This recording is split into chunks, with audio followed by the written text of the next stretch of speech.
सुनीता गायकवाड या यूट्यूब चॅनलवर सर्वांचं स्वागत। बालमित्रांनो, आज आपण अपूर्णांक या घटकावरील व्यवसाय 21वा सोडवत आहोत। तर पहा, पहिलं उदाहरण 18.4/5 या अपूर्णांकाचा अंश खालीलपैकी कोणता।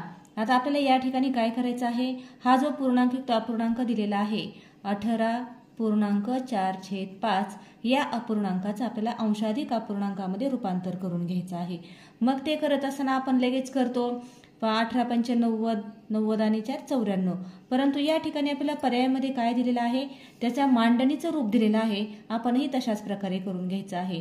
तर आता आपण अंशाधिक अपूर्णांकात रूप करताना काय करतो, छेद गुणिले पूर्णांक, छेद गुणिले पूर्णांक अधिक अंश, अगदी त्याच्यामध्येच किमती ठेवायचा। छेद किती आहे 5, 5 गुणिले या ठिकाणी पूर्णांक आहेत 18 ते ठेवूया, अधिक अंश आहे 4। तर 5 गुणिले 18 अधिक 4 अशा स्वरूपाचा पर्याय कुठला आहे तो आपण शोधायचा आहे। 5 गुणिले 18 अधिक 4 तर तो आहे पर्याय क्रमांक 2। तुम्ही तो परीक्षेमध्ये पर्याय क्रमांक 2 हा गोल काय करायचा आहे, रंगवायचा आहे। तर उदाहरण अतिशय सोपं आहे। आता आपण पुढचा प्रश्न लगेच पाहूया।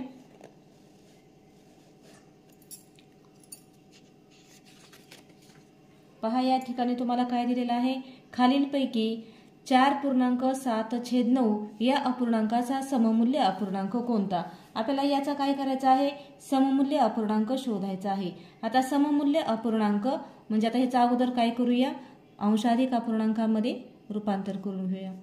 4.7/9 बरोबर 9 गुणिले 4, 9 गुणिले 4 अधिक 7, 9 चौक 36, 36 अधिक 7 बरोबर आलेला आहे 43। म्हणजेच अपूर्णांक काय झालेला आहे, 43/9। मग आता या ठिकाणी आपल्याला अ, ब, क आणि ड असे ऑप्शन दिलेले आहेत। मग ह्याच्यामध्ये कोणत्या अपूर्णांकाची किंमत 43/9 येते ते आपण पाहायचं आहे। तर आता पहा, पहिला अ आहे 37/9, हा तर येत नाही। दुसरा आहे 43/9, आपला पण आलेला आहे 43/9, म्हणजे हा एक येऊ शकतो। त्यानंतर पहा, आता हा पूर्णांक अपूर्णांक दिलेला आहे, त्याचा आपण अंशाधिक अपूर्णांकात रूपांतर करून घ्यायचं। 85, 40 अधिक 3 43, 43/5 आलेला आहे। परंतु आपल्याला काय विचारलेलं आहे, सममूल्य अपूर्णांकाचं विचारलेलं आहे।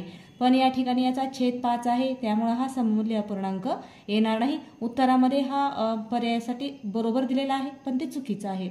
आता ड आहे 67/9, हा पण सममूल्य अपूर्णांक नाही, म्हणून आपलं उत्तर येणार आहे ब।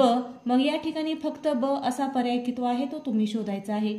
पर्याय क्रमांक 1 आहे फक्त ब, म्हणून आपलं उत्तर येणार आहे पर्याय क्रमांक 1। तुम्हाला या व्यवसायामध्ये ह्याचा उत्तर फक्त ब आणि क असं दिलेला आहे, परंतु क हा ऑप्शन म्हणजे पर्याय येत नाही, कारण त्याचा छेद 5 आहे। तर आपलं उत्तर बरोबर येणार आहे फक्त ब। आता पुढचा प्रश्न सोडवू लगेच।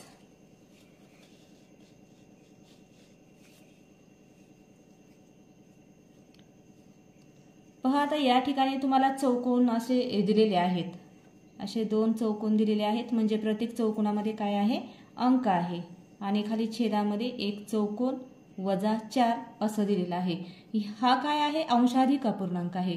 या अंशाधिक अपूर्णांकाचे रूपांतर म्हणजे हा जो अंशाधिक अपूर्णांक आहे त्याचं रूपांतर पूर्णांकित अपूर्णांकामध्ये केल्यानंतर ह्या पद्धतीने येते। किती येतं, 19.4/5 असे पूर्णांकित अपूर्णांकात रूपांतर होते। तर चौकटीच्या जागी कोणता अंक असेल, म्हणजे ह्या ज्या चौकटी दिलेल्या आहेत त्या जागचा आपल्याला अंक शोधायचा आहे। ह्या तिन्ही पण चौकटीमध्ये समान अंक येणार आहे। तर आपण ह्या पूर्णांकित अपूर्णांकाचं अंशाधिक अपूर्णांकामध्ये रूपांतर करून घेऊया। 19 गुणिले 5, 19 5 95 अधिक 4, 95 आणि 4 येणार आहेत 99, 99/5। तर अशा पद्धतीनं इथं अंश किती आलेला आहे, 99, म्हणजे इथं पण 9 आहे आणि इथं पण 9 आहे। मग ह्या पण चौकटीमध्ये किती येणार आहे, 9। तर पहा बरं, आता कसं होतंय, 99 हे आलेलं आहे आणि खाली 9 - 4 आपण केलं तर किती आलं, 5। तर अशा पद्धतीने हे आपल्याला चुकवण्यासाठी दिलेलं असतं, थोडासा विचार करून सोडवायचा आहे। म्हणजे चौकटीच्या जागी कोणता अंक येणार आहे, आता आपला 99 येणार आहे। तर पर्याय क्रमांक 2। असं दिलेलं असेल की पूर्णांकयुक्त अपूर्णांकाचं अंशाधिक अपूर्णांकामध्ये तुम्ही रूपांतर करून घ्यायचं आणि ते उदाहरण सोडवायचं आहे. आता आपण पुढचा प्रश्न लगेच पाहूया. या ठिकाणी प्रश्न पुढचा आहे चौथा. इथंच आपण खाली सोडून घेऊया याच्या दुसऱ्या पेजवर. तर पहा या ठिकाणी चौथा प्रश्न दिलेला आहे. 7.6/15 या पूर्णांकयुक्त अपूर्णांकास अंशाधिक अपूर्णांकाचे रूप दिले असता छेदाची 6 पट कितीने कमी असेल. आता हे उदाहरण थोडंसं व्यवस्थित लक्षपूर्वक समजून घ्यायचं आहे. अपूर्णांक किती दिलेला आहे आपल्याला? पूर्णांकयुक्त 7.6/15. तर याचं काय करायचं आपण? सुरुवातीला अंशाधिक अपूर्णांकामध्ये रूपांतर करून घ्यायचं आहे. 15 × 7 15 × 7 अधिक 6 या पद्धतीनं 15 × 7 105 105 अधिक हे 6 बरोबर आलेलं आहे 111. म्हणजेच ह्याचं रूप काय येणार आहे? 111/15 असा आपला अंशाधिक अपूर्णांक येणार आहे. आता आपल्याला त्यांनी काय सांगितलेलं आहे? ह्या अंशाधिक अपूर्णांकाचे रूप दिले असता छेदाची 6 पट, म्हणजे हा जो तुम्हाला आलेला आपला अंशाधिक अपूर्णांक आहे ह्या छेदाची 6 पट अंशापेक्षा किती न कमी आहे, म्हणजे ह्या छेदाची 6 पट करायची आहे. छेदाची 6 पट करून घेऊ. 6 पट किती येणार आहे? 6 पट करायची म्हणजे 15च्या 6 पर्यंत पटीत जायचं. 15 सख्ख 90 येणार आहे. 6 पट 90 आलेले आहे. मग ही अंशापेक्षा किती न कमी आहे?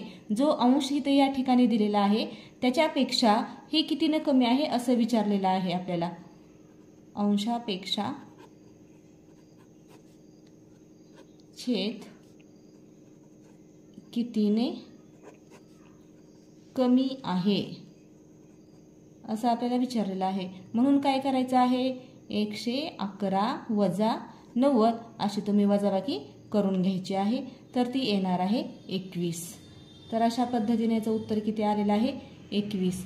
म्हणजेच ह्याचा जो छेद आहे ह्या छेदाची 6 पट आपण केल्यास ही 6 पट ह्या अंशापेक्षा 21 न काय होते? कमी येते. मग आपलं 21 हे उत्तर कुठं आहे? तर पर्याय क्रमांक 3. आता आपला पुढचा प्रश्न आहे 5वा. आता या ठिकाणी तुम्हाला पूर्णांकयुक्त अपूर्णांक दिलेला आहे. 10 पूर्णांक आहेत. अंशामध्ये फुली दिलेली आहे आणि छेद आहे 8. या पूर्णांकयुक्त अपूर्णांकात फुलीच्या जागी कोणता अंक ठेवला असता त्याचे अंशाधिक रूपांतर 87/8 असे होईल. आता तुम्हाला हे पूर्णांकयुक्त अपूर्णांकाचा अंशाधिक अपूर्णांकात रूपांतर करायचा भरपूर सराव झालेला आहे, त्यामुळे ते तुमच्या लक्षात येणार आहे. आपला अंशाधिक अपूर्णांकामधलं रूप कोणतं येणार आहे? 87/8. तर पहा या ठिकाणी करून घ्यायचं आहे. म्हणजेच आपला अंश किती यायला पाहिजे? 87 यायला पाहिजे. आता या ठिकाणी आपण 8 × 10 10 8 80 केलेलं आहे. मग 80 मध्ये किती मिळवावे? म्हणजे 87 येणार आहे, कारण इथं आपण काय करणार आहोत? मिळवणार आहोत. तर मग या ठिकाणी आता तुम्हाला तोंडी येणार आहे 10 8 80 7 87. त्यामुळे या ठिकाणी आपला काय येणार आहे? 7 येणार आहे. 10 पूर्णांक या ठिकाणी 7 आणि खाली 8. 10 8 80 आणि हे 7 87 बरोबर 87/8. तर ह्या फुलीच्या जागी आलेला आहे 7. पर्याय क्रमांक 2. अतिशय सोपी उदाहरणं असतात, ती तुम्ही काय करायची? थोडीशी समजून घ्यायची आहे. आता आपण पुढचा प्रश्न सोडवूया लगेचच. प्रश्न आहे आता आपला 6वा. आता या ठिकाणी तुम्हाला पूर्णांकाच्या ठिकाणी चौकट दिलेली आहे. चौकट आणि 9/11 या अपूर्णांकाचा 53/11. पहा 53/11 हा काय आहे? सममूल्य अपूर्णांक असल्यास चौकटीच्या जागी कोणती संख्या येईल? सममूल्य म्हणजे ह्या दोघांची किंमत काय आहे? समानच आहे. मग आपल्याला ह्याचाही अंश, हा जो इथं पूर्णांकयुक्त अपूर्णांक दिलेला आहे त्याचाही अंश आपल्याला 53 येण्यासाठी इथं किती पूर्णांक घ्यावा लागेल असा याचा अर्थ आहे. तर तुम्ही काय करायचं? अशा वेळेस ह्या अंशामधून हा अंश वजा करायचा. 53 वजा जो आपल्याला अंश सममूल्य अपूर्णांक दिलेला आहे त्याच्या अंशामधून इथला अंश वजा करा. 53 वजा 9 केल्यानंतर काय येतं? 44 येतं. मग या ठिकाणी 44 उत्तर येण्यासाठी 11ला किती न गुणावं लागल असा विचार करायचा आहे तुम्ही. तर पहा या ठिकाणी जर आपण 4 घेतलं, पहा 4 9/11. बघा 11 × 44 44 आणि 9 बरोबर येणार आहे 53/11. या ठिकाणी असा विचार करून तुम्ही काय करायचं आहे, उत्तर सोडवायचं आहे. म्हणजेच पूर्णांक किती येणार आहे, 4 येणार आहे. उत्तर येणार आहे पर्याय क्रमांक 3. थोडंसं क्लिष्ट असलं तरी पण गोंधळ करायचा नाही. हे जे आपल्याला दिलेलं आहे आणि हा जो अपूर्णांक या ठिकाणी दिलेला असतो तोच अंश इकडं पण येणार असतो, पण पूर्णांकयुक्त अपूर्णांकामध्ये हे रूपांतर दिलेलं आहे. किंवा मग असं करायचं आहे, तुम्ही 11 ने ह्या 53ला भागायचं आहे, बरोबर येतं. आपण या ठिकाणी करून पाहूया. पाहता ह्या 53ला जर आपण 11 भागायचं तुम्ही या ठिकाणी, आता 11 चोक 44 आणि वरचे 9 उरले आणि खाली आलं 11. ह्याही पद्धतीने येतं. असा विचार करण्यापेक्षा या ठिकाणी काय करायचं आहे, तुम्ही डायरेक्ट असं भागायचं. बरोबर काय होणार आहे, ह्या अपूर्णांकाचं हे पूर्णांकयुक्त अपूर्णांकामधलं रूप दिलेलं आहे. म्हणून आपलं उत्तर आलेलं आहे पर्याय क्रमांक 3, 4.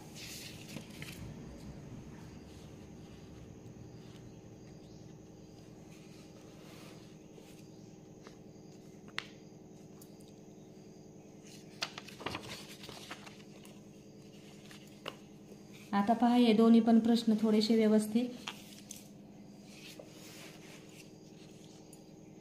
खालीलपैकी कोणत्या आकृतीचा अर्धा भाग छायांकित केलेला आहे. अर्धा म्हणजे जी आकृती असेल त्याचे 2 भाग, त्याचे जेवढे एकूण भाग केलेले असतील त्याच्या निम्मे भाग. आता पहा पहिल्या आकृतीमध्ये काय केलेलं आहे, 4 भाग केलेले आहेत.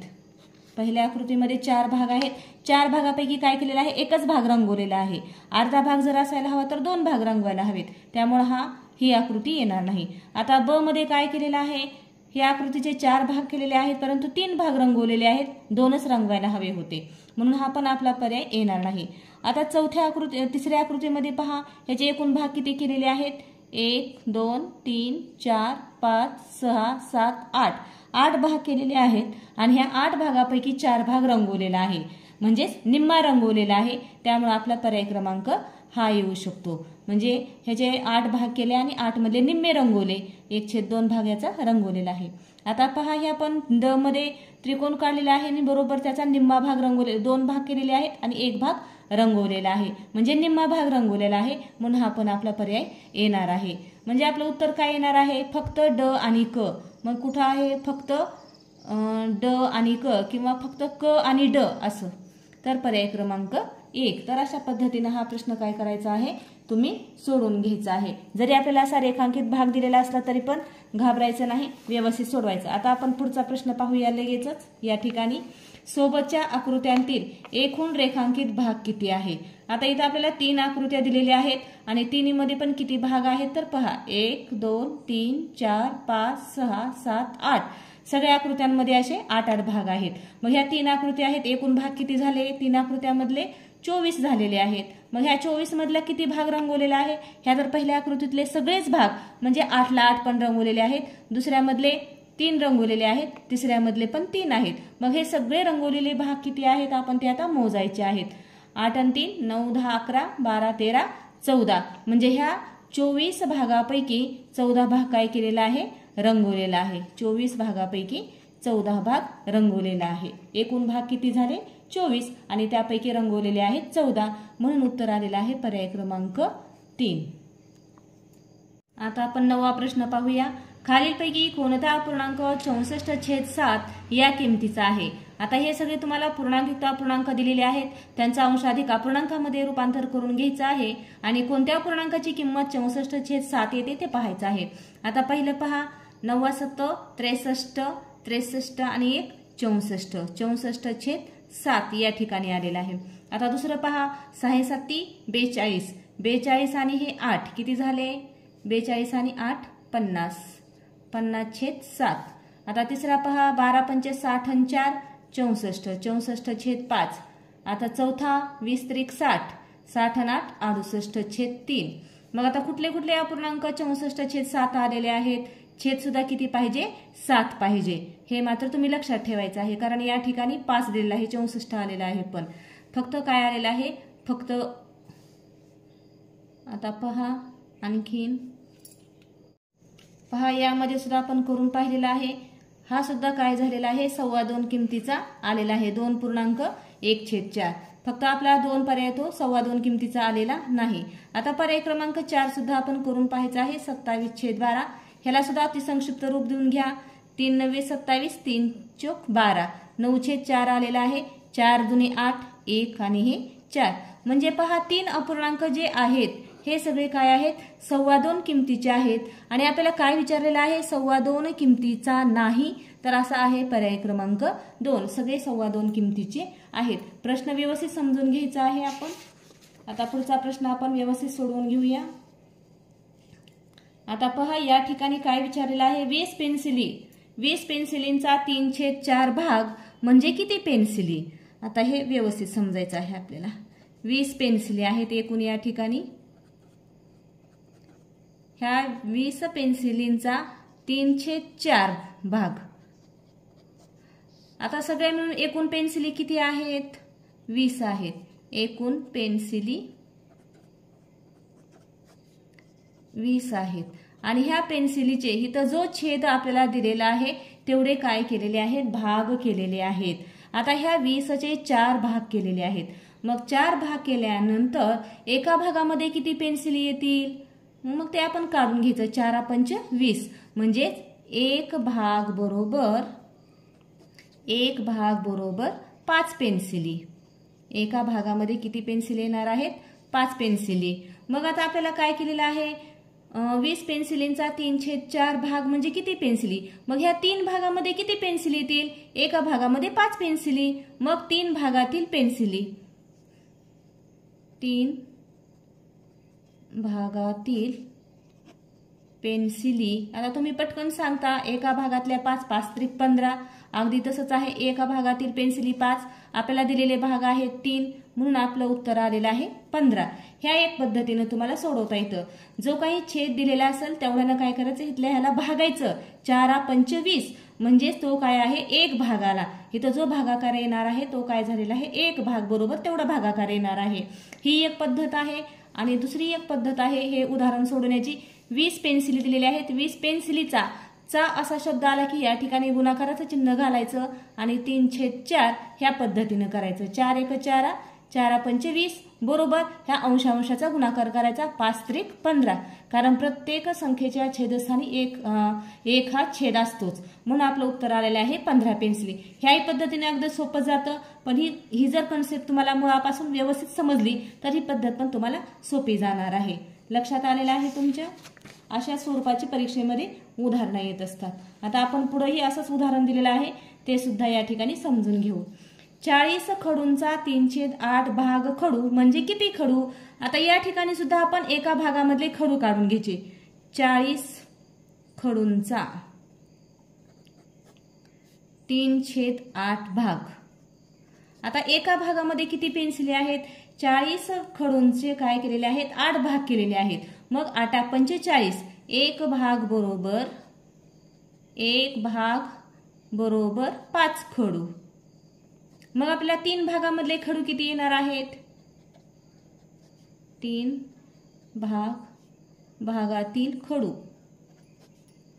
भागातील खडू बरोबर 5 गुणिले 3 बरोबर आलेला आहे 15। ह्या एक पद्धतीने आणि आपण मगाशी म्हणलो त्या पद्धतीने 40 गुणिले 3/8 8 1 8 8 5 40 5 त्रिक 15 म्हणजे आपण काय करतो इथं भागतो आणि नंतर इथं खाली गुणाकार करतो हे असं एकाच छताखाली व्यवस्थित आपल्याला हे सोडवता येतं गणित। तर म्हणजे आपलं उत्तर आलेलं आहे या ठिकाणी 20 पेन्सिलीचं सुद्धा मगाशीचं होतं उत्तर 15 आणि ह्या खडूंचं सुद्धा उत्तर आलेलं आहे 15।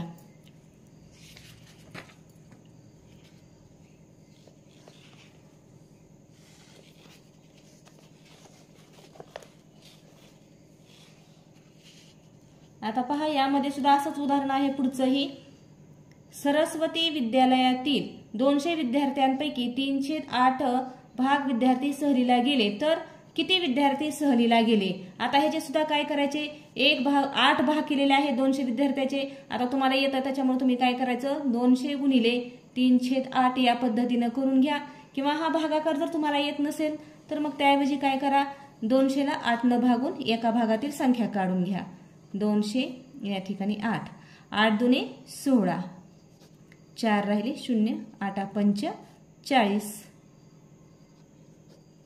तर 1 भाग बरोबर किती येणार आहे 25. 1 भाग बरोबर 25. मग किती भाग विद्यार्थी गेलेले आहेत 8 भागापैकी 3 भागातील. मग 3 भाग बरोबर 25 गुणिले 3. 3 न गुणा किंवा 25 त्रिक 75. या पण ठिकाणी 8 1 8. इथल्या इथे जर तुम्हाला भागाकार येत असेल तर खूपच छान. 8 2 16, 4 उरले हे 0. 8 45, 25 त्रिक 75. ह्या कोणत्याही पद्धतीने तुम्ही ही उदाहरणं सोडवली तरी पण चालतील. आता आपण पुढचं उदाहरण पाहूया.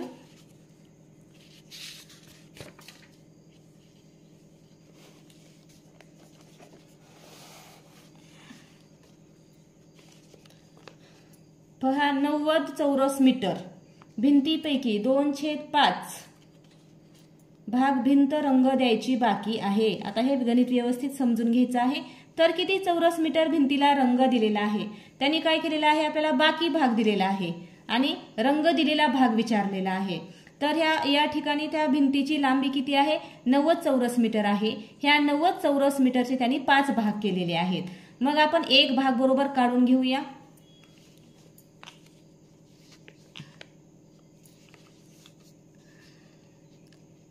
एक भाग बरोबर 5 न काय करायचं आहे 90 ला भागायचं आहे. 5 1 5 राहिले 4 5 8 40 म्हणजे 1 भाग बरोबर 18 मीटर. अशा आपल्याला भिंत किती रंगवलेली आहे 2 भाग रंगवलेले आहे. म्हणजे 5 भागामध्ये 2 भाग रंगवायची राहिलेली आहे आणि रंगवलेली आहे 3 भाग. मग आपल्याला रंगवलेलीच काढून घ्यायची आहे कारण 2 भाग रंगवायचे राहिले. इथं जेवढे भाग दिलेले आहेत त्यापैकी ही 2 भाग रंगवायचे राहिलेले आहे. म्हणून रंगवलेली भिंत किती येणार आहे 3 भाग. म्हणून 1 भाग बरोबर 18. 18 गुणिले 3 बरोबर येणार आहे 54. 54 चौरस मीटर. एकक अतिशय महत्वाचा आहे या ठिकाणी चौरस मीटर. तर आपलं उत्तर आलेलं आहे पर्याय क्रमांक 3. तर अशा पद्धतीने ही काय आहेत सर्व उदाहरणं तुम्हाला या ठिकाणी दिलेली आहेत. आता आपण शेवटचं उदाहरण या ठिकाणी समजून घेणार आहोत.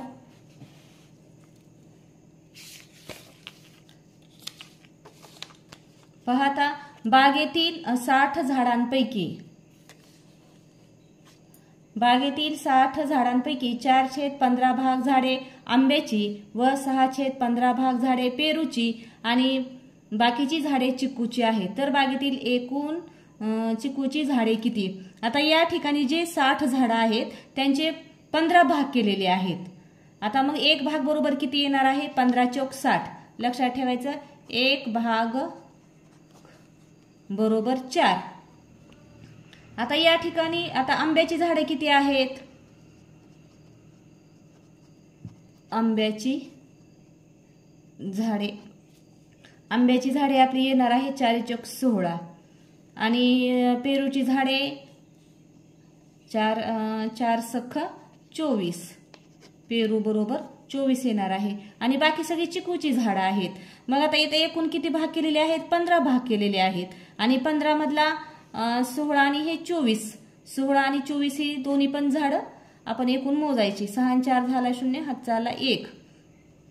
40 झाडं आंब्याची आणि पेरूची आहेत. तर आता बघ मग बाकी जी राहिलेली झाडं आहेत ती कशाची असणार आहेत चिकूची झाडं असणार आहेत. एकूण झाडे किती आहेत एकूण झाडे 60 आहेत.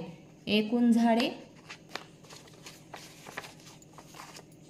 झाडे 60 आहेत आणि त्यामधली आंब्याची आणि पेरूची मिळून दोन्ही मिळून झाडं 40 आहेत. मग राहिलेली 60 वजा 40 बरोबर 20 झाडं ही काय आहेत चिक्कूची आहेत. तर आपलं उत्तर येणार आहे पर्याय क्रमांक 3. तर अशा पद्धतीने हा आपला व्यवसाय या ठिकाणी संपलेला आहे. उदाहरणं अतिशय सोपी होती. तर तुम्ही काय करायचे आहे ज्या ज्या ठिकाणी जशी रीत दिलेली आहे ती तुमच्या वहीमध्ये तुम्ही लिहून काढायची आहे.